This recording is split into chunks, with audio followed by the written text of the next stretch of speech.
नाजरीन अस्सलामु अलैकुम वरहमतुल्लाहि वबरकातुहू। नाजरीन 2-3 वीडियो तकरीबन मैं बना चुका हूँ इस पर कि क़ज़ा नमाज कैसे पढ़नी है और किन वक्तों में पढ़नी है, लेकिन उसके हवाले से बार बार कमेंट फिर आ रहे हैं कि हज़रत असर के बाद पढ़ सकते कि नहीं, फज्र के बाद पढ़ सकते कि नहीं। बार बार इसके हवाले से सवाल पूछा जा रहा है। मैं अपने तमाम हज़रात से गुजारिश करूंगा कि आप एक मरतबा चैनल पर जाकर चेक कर लिया करें, वीडियो मौजूद रहती है, उसके बावजूद भी आप कमेंट करते रहते हैं। चूँकि इसके हवाले से बार बार हमारे कई साथी पूछ रहे हैं, तो मैंने चाहा कि एक वीडियो के ज़रिए फिर पैगाम पहुँचा दिया जाए। देखिए, क़ज़ा नमाज अदा करना ये आप दिन में किसी भी वक्त आप अदा कर सकते हैं। दिन में किसी भी वक्त, सिर्फ 3 वक्त ऐसे हैं कि जिनमें क़ज़ा नमाज नहीं पढ़ना चाहिए, क़ज़ा नमाज पढ़ना मकरूह है। वो 3 औकात क्या हैं?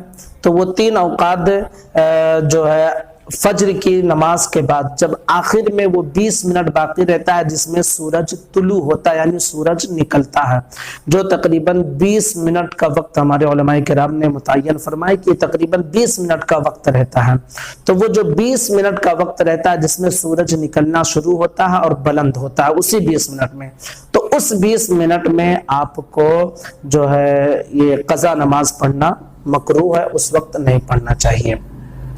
इसी तरह जो है जब सूरज गुरूब होता है यानी डूबता है, यानी असर के बाद और मगरिब से पहले, आखिर में मगरिब का वक्त शुरू होने में जब 20 मिनट का वक्त बाकी रहता है, तो चूंकि उस वक्त सूरज डूब रहा होता है तो वो भी मकरूह वक्त होता है, तो उस वक्त जो है आपको क़ज़ा नमाज पढ़ना ये मकरूह है, नहीं पढ़ना चाहिए। ये 2 औकात आपने समझ लिए। तीसरा वक्त जो है ये दोपहर में जब ज़वाल का वक्त होता है।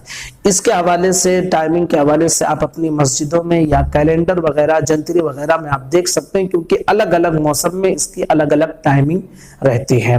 ये तकरीबन 40 मिनट का, 42 मिनट का इसका वक्त रहता है जो ज़वाल दोपहर में रहता है।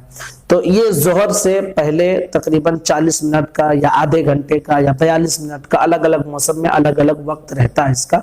तो ये जो ज़वाल का वक्त होता है इसमें भी आप क़ज़ा नमाज नहीं पढ़ सकते हैं। इसके अलावा अब जो भी वक्त है, हर वक्त में आप क़ज़ा नमाज पढ़ सकते हैं। रही बात ये कि असर की नमाज के बाद हम क़ज़ा नमाज पढ़ सकते हैं या नहीं, इसी तरह फज्र की नमाज के बाद क़ज़ा नमाज पढ़ सकते हैं या नहीं, तो इसके हवाले से भी आप समझ लीजिए कि असर की फ़र्ज अदा करने के बाद जो है जब वो ज़वाल का वक्त शुरू होता है, इस बीच में आप नफल नमाज नहीं पढ़ सकते हैं। अलबत्ता अगर आप क़ज़ा नमाज पढ़ना चाहें तो पढ़ सकते हैं। इसी तरह अगर सजदे तिलावत है तो सजदे तिलावत भी आप कर सकते हैं। कब तक? वो जो असर में आखिर में 20 मिनट बाकी रहता है मगरिब का वक्त शुरू होने में, उससे पहले पहले।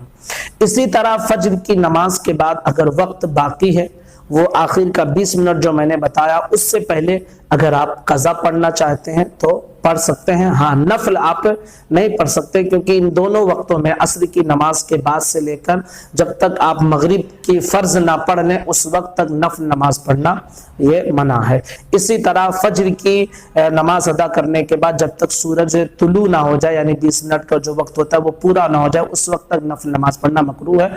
अलबत्ता इन दोनों वक्तों के बीच में जो वक्त रहता है उसमें आप क़ज़ा नमाज पढ़ना चाहें तो पढ़ सकते हैं, इसकी इजाजत है। तो बार बार इसके हवाले से जो पूछा जाता है वो ये, आपने इन 3 वक्तों को समाप्त कर लिया। इन 3 वक्तों के अलावा आपको जब भी आप क़ज़ा नमाज पढ़ना चाहें, शरीयत आपको इजाजत देती है, आप क़ज़ा नमाज अपनी पढ़ सकते हैं। अस्सलामु अलैकुम व रहमतुल्लाहि व बरकातुहू।